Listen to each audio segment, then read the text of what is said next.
당장 아이를 낳아서 키울 수 있는 환경이 있는 사람들한테 조금 더 아이를 낳고 키웁시다라고 얘기하는 게 좀 더 정책적으로는 효과적일 수 있다라는 말씀이시죠. 그렇죠. 그러니까 결혼을 하고 출산한 사람은 어떤 소득이나 이런 상황이 어느 정도 갖춰준 사람들이에요. 근데 그런 사람들이 아이를 하나 낳았을 때 둘째 아이를 낳는 거를 꺼려한단 말이죠. 예. 그러니까 그게 무엇인지 찾아내서 그 문제를 해결하면 출산율 문제는 우리가 단초를 잡을 수 있다는 생각이 드는데, 저 같은 경우에도 너무 늦게 출산을 해서 둘째 아이를 낳는 게 아내의 생물학적으로 저는 큰 문제가 예. 없다고 하지만 힘들다고 그래서 못 낳고, 거기다가 노산이기 때문에 출산 우울증이 1년 동안 있었어요. 근데 남편이 뭐 했냐? 뭐 하는 만큼 했어요. 근데 예. 그렇지만 여전히 그때 제대로 건사를 못하고 돌보지 못했다는 것 때문에 지금도 욕을 먹고 있거든요. 박 기자님은 자녀분이 어떻게 되십니까? 저는 둘입니다. 그러면 제가 칭찬해 드릴게요. 고맙습니다. 부인한테 이번 주 잘하셨다는 들어서 거예요. 처음 들어본 칭찬인데. 예. 그러니까 둘째 아이를 낳게 하는 건 부인의 예. 여성의 의지라고 생각해요. 희생이 저는 뭐 그러니까 제가 사실은 제 가까운 제 주변의 사람을 예를 들어서 예를 하려고 그랬는데 네. 근데 저희 집입니다. 저희 집인데 네. 첫째 아이를 낳고 그다음에 아내가 그때까지는 일을 했었는데 그럼 아내가 일할 때는 아이를 맡기잖아요. 그렇죠. 그럼 사실 돈도 들어갑니다. 맡기면은 봐줄 분도 필요하고. 네. 근데 둘째 아이를 갖는 순간 이렇게 맡기는 비용이라 생각하면 사실은 일을 열심히 해서 벌어서 또 이거 다 나가니까 네. 일을 할 수가 없는 거예요, 아내가. 그렇죠. 그때부터는 그만뒀거든요. 그러셨군요. 근데 이제 그 희생이 있는 거죠. 칭찬한 거 취소할까요? 아니 이제 아내가 이 희생을 하고 일방적으로 희생하신 거죠. 예? 아내가 이제 박 일을 기자님은 희생하신 게 없으시잖아요. 저는 가구당 소득이 조금 올라가는 부분을 희생을 했죠. 예, 그런 알겠습니다. 약간 있는데 어쨌든 더 열심히 일하셨다는 거죠.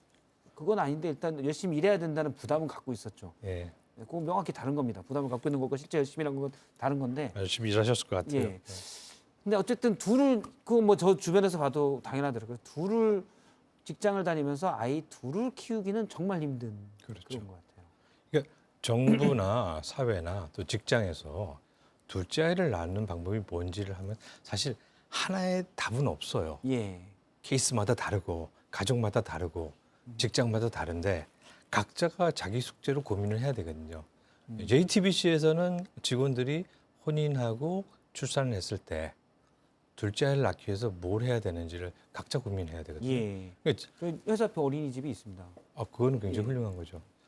정부 부처에서 그거는 의무적으로 하고 있는데 실제로 대학이나 예. 그런 그 고용을 많이 하는 기관에서는 그걸 기피하는 경우가 많아요.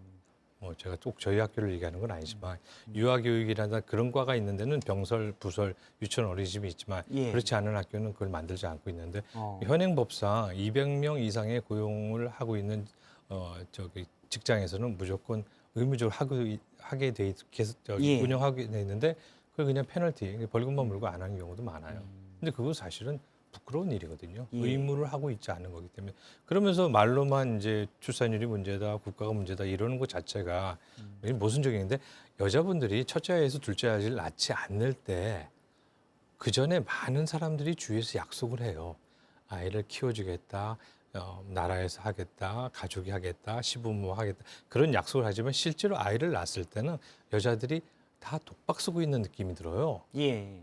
약속했는데 다 안 지키는 거예요. 그렇죠. 그럼 어떠냐면 심리적으로 이게 정신보건 포인트, 정신적인 부분을 제가 많이 고민하는데요.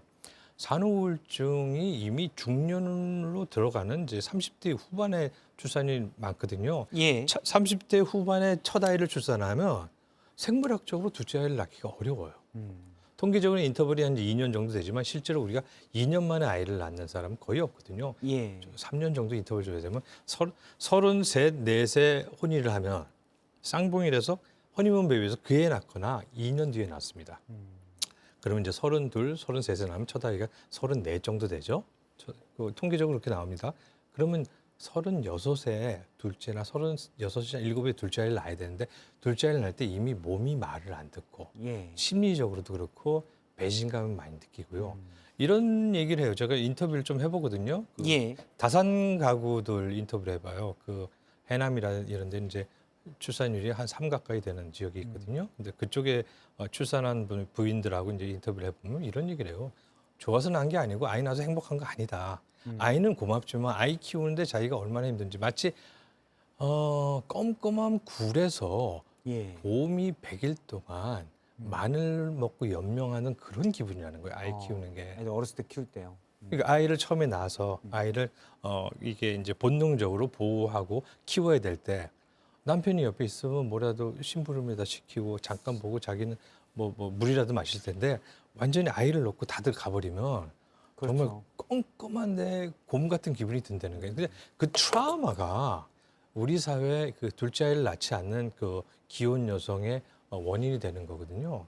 그 트라우마를 어떻게 해결하냐면 결국은 첫 번째 남편의 역할이고 두 번째는 이제 직장의 역할이고 세 번째는 이제 사회 전체 정보를 비롯한 사회 역할이 있어야 사실은 되겠죠. 그런데